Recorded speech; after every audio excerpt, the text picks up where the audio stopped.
bathroom off the hall, she didn't panic. Since he was habitually an early riser, they'd encouraged him to play for a bit before waking them. She usually heard him talking to his toys or running his cars, but she'd been a little distracted having vacation sex. God, she thought as she started downstairs, what if he'd looked in when they were doing it? No, he'd have walked right in and asked what game they were playing.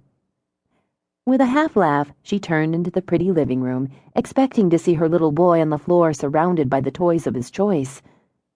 When she didn't, the first fingers of unease tickled up her throat. She called his name, moving quickly now, sliding a little on the hardwood floors in her socks. Panic struck, a knife in the belly. The kitchen door stood wide open.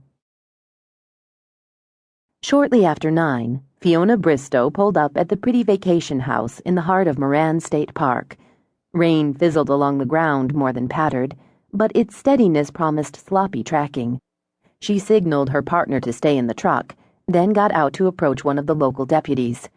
"Davy." "Hey, Fee, you got here fast?" "I didn't have far to go. The others are on their way. Are we using the house for base camp, or do you want us to set up?"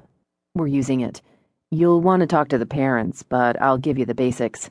Hugh Caldwell, age 3, blonde and blue. Last seen wearing Spider-Man pajamas."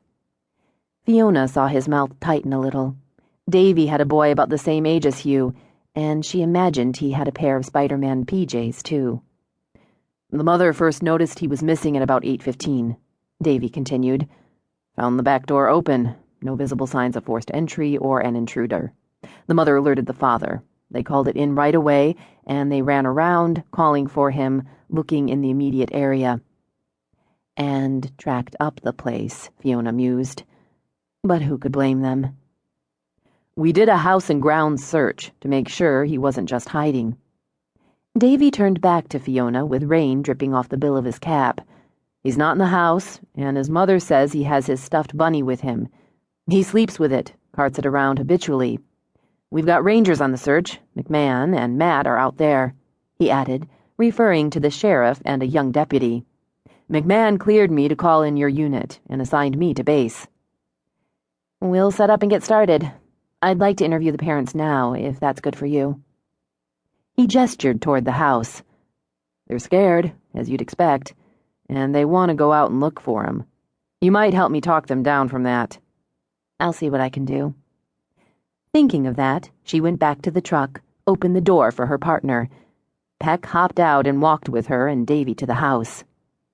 At Davy's nod, Fiona crossed to the couple, who rose from their huddle on the couch. The woman clutched a little red fire engine. "Mr. and Mrs. Caldwell, I'm Fiona Bristow with Canine Search and Rescue. Mrs. Peck." She laid a hand on the head of the chocolate lab. "The rest of my unit's on the way. We're going to help look for Hugh." You need to go. You need to go right now. He's only 3. "Yes, ma'am. The rest of my unit will be here any minute. It would help us if I got some information first." "We told the police and the rangers everything." Devin looked toward the window. "I need to go out there, look for him. We're wasting time here." "Believe me, Mr. Caldwell, the police and the rangers are doing everything they can to find Hugh. They called us because finding him is everyone's priority.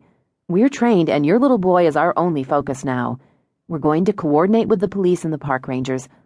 I need to make sure I have all the information so we optimize our resources. You realized Hugh was missing about 8:15, is that right?" Tears swam fresh into Rosie's eyes. "I should have checked on him earlier. He hardly ever sleeps past 7. I should have—" "Mrs. Caldwell?" "Rosie?"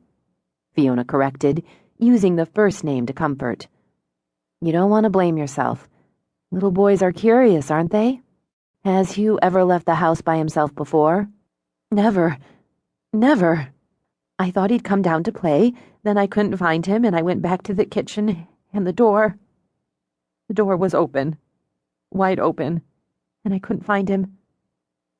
"Maybe you could show me." Fiona signaled to Peck to follow. "He's wearing his pajamas?" "Spider-Man. He'll be cold and wet and scared." Her shoulders shook as they moved back to the kitchen.